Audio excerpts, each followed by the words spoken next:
is Sarah Carr, and I work at the Surrey County Health and Nutrition Center. I have Dr. Steve Samandel here with me today.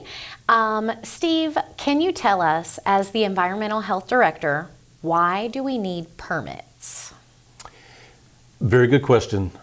Actually, if you look back at the history, environmental health was one of the first things that developed into public health as a whole. It was back in Charleston in the 1700s. A lot of people were getting sick and they didn't know why, and they looked at it, traced it down, and their septic systems were maybe 25, 30 feet from their wells. Construction standards at that time were not that great, and so people were actually infecting themselves with their own septic system. So now we permit both septic systems and wells to make sure that we're meeting those separation distances. And Steve, I want to know, I'm sure you get a lot of questions, but what is your most frequently asked questions? What do you hear all the time? Probably the one question we hear most is, what is a perk test? And anytime people buy or sell land, they always say you have to get a perk test. It actually goes way back to what we used to do a long time ago. What we would do is drill a hole, put water in it, and see how much the water percolated down out of the soil. If it got out of the soil really well, you could put a septic system there and therefore the land perked.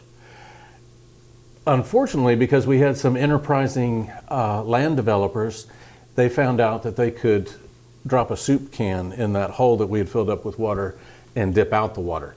And so we no longer do a perk test. Okay. What we do now is called a site evaluation, and we look at the soil as it comes up out of the ground, and based on the type of soil, we know how big, how large a septic system you need, and we actually design that and permit that for you. Okay, so can you tell us a little bit about that process? I'm sure there's an application involved, and tell us how to get through this. Right, everything we do starts with an application. The application has most of the information that we need, and you can print that out from our county website. You can come by the office and fill out the application there in the office, or you can also go through our online portal system and you can apply and pay right then with a credit card through the internet. If I needed a well, do you permit that too, or is this just limited to septic system installations on my land? We do permit wells as well, even agricultural wells, if there's not associated with a septic permit. We prefer to do the septic permit first, because with the well permit, we more tell you where not to drill. Okay. And so once we can get the septic area set aside and we know where the house is going, we try to give a large area to where you can get with your well driller and where within that area you want to drill. Okay, and do I need to be there for any of this? Like if there's a construction crew there, is that okay? Can you do this work without the homeowner there or the builder? We can. Part of the application is a site plan that shows us where everything is going to go. And with that, we want to know your overall 5, 10, 15-year plan. So don't just flag out the house for us where it's going to go. If you don't know your house plan yet, you can do a house footprint.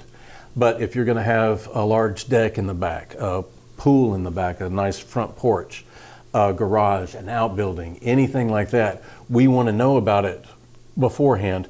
And that's just so we don't put the septic system where you want to set your barn. Yeah. So with the site plan, as long as we have everything marked out in the field on site, and we can look at that site plan and match up your markings or your stakes or flags and know what we're looking at, you don't have to be there.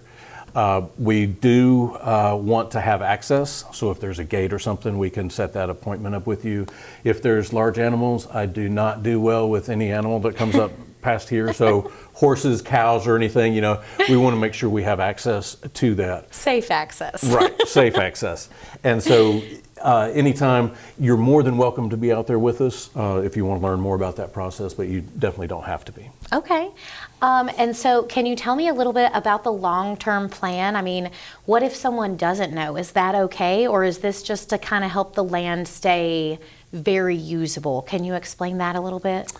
What we see a lot of times is that people will flag out just the house. Yes. And so we snug up that system close to the house. We can be as close as 5 feet away from it or 15 feet from a basement.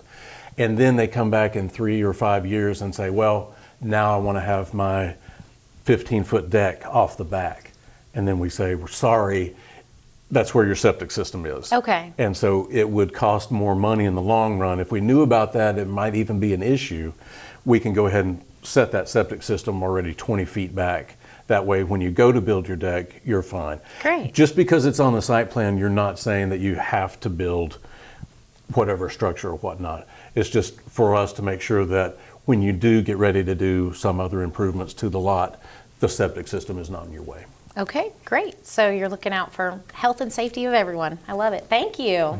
Is there anything else you'd like to add? Any places we can go to find this application? It is online. I will mention there is a difference in the permit that we issue. Our permits are good for 5 years, both the septic and the well permit. Usually though, when you want to transfer land into your name, our permits come in 2 phases. The first part is the improvement permit that says this area is okay for a septic. And we can issue that and you can close on the land, get it in your name, get it cleared if it's got trees on it or whatnot. And then the second part of the application is called the construction authorization. That's when we can get more specific, like if you know your house plan then. We can make sure we get the measurements and everything correct. And that's actually the design of the septic system, whether you're going to have 4 75-foot long lines or 3 100-foot long lines. But you need that construction authorization before you get the building permit. Okay. So both of them are valid for 5 years, the one fee for that and then the one fee for the well. And we can get those all to you at one time, or we can do it if you want to see if the lot perks first. We can issue that improvement permit. That's our legal document that says the land perks. And then once you have that, you can come back in later for the construction authorization and the well permit. Why can't you build over a septic system? It's actually a great question, and what we want to prevent is any problems for your construction that you're going to have.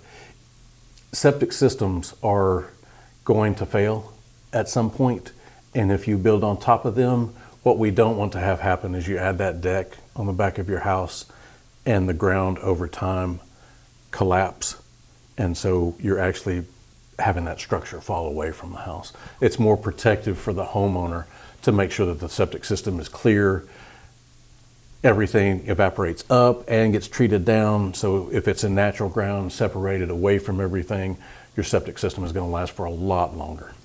And yeah, we're there 8:15 to 5 in the Central Permitting Building, 122 Hamby Road. You can call us. The main number is 336-401-8325, and that phone is manned all the time by one person. So if they're helping somebody up front, please leave a message and we'll get back to you as soon as we can. All right. Thank you so much. Thank you. Find the Surrey On The Go app on Roku, Roku TV, Apple TV, Fire TV, Android phones and tablets, and Apple phones and tablets.